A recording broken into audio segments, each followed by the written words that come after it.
Let me set the scene for you.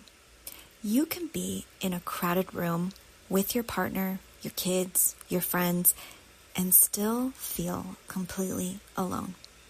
For ADHD women, this isn't just a fleeting emotion. It's a chronic ache that often goes unspoken, unseen, and deeply misunderstood. And today, we're talking about the kind of loneliness no one prepares us for. But first, let's start off by defining the difference. Physical loneliness is about not having people around you. Emotional loneliness is about not having people connect to you. As ADHD women, especially those who are introverted, it's easy to dismiss loneliness because we think, I like being alone. I need solitude to recharge. And that's all true. Introversion doesn't mean we don't enjoy people. It just means we regain our energy through solitude rather than social interaction. But even introverts need emotional closeness. We may not want noise or chaos, but we crave that soul-level connection, the kind that makes us feel seen, understood, and safe. And when that doesn't happen, even when we're surrounded by people, we feel alone. And this is where the disconnect begins. You're laughing, you're engaging, you're saying all the right things, but inside, you're numb. You feel like you're watching a scene play out without actually being in it. This is masking.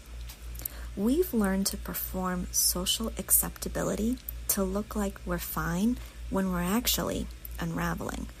To do this to avoid judgment, to protect ourselves from being too much or too sensitive or too intense. And the worst part, we're not just disconnected from others, we're becoming disconnected from ourselves. Loneliness isn't just a lack of connection to others. It's often a reflection of how far we've drifted away from ourselves. In my research and in my clinical work, I see this pattern repeatedly. When ADHD women are constantly numbing, masking, people-pleasing, they lose sight of what they want, what they need, what they feel. We stop checking in.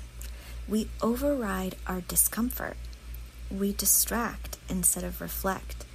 And before we know it, we're not just lonely in a room full of people, we're lonely in our own body. So what's the antidote? It starts with reconnection, but not with the world yet. We need to start with ourselves.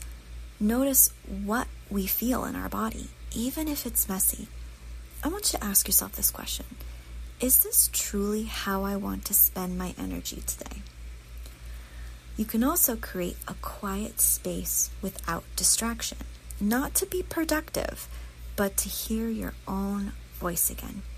Because until we're connected to ourselves, our relationships will feel shallow, even the good ones. Emotional safety starts from within. This kind of loneliness, silent, emotional, internal, is exactly why I created my ADHD research study. Because this isn't just a personal problem. It's a pattern in ADHD women that research has ignored for too long. If you're between the ages of 18 and 40 and identify as a woman with ADHD symptoms, I would be honored to have you as our voice in this study. The study is anonymous and takes about 10 to 15 minutes, and you can find the link in the show notes. This study and the purpose of this study is to examine the experience of social disconnection and loneliness in adult women. The survey is anonymous, it takes 10 to 15 minutes, but it will help incredibly by shaping the future support and resources for women with ADHD. If you're still with us and this episode resonated with you, please share it with somebody. Share it with somebody who needs the language to really describe what's going on with them right now so that we can start healing and reconnecting to ourselves and to everyone else together. Thanks for stopping by.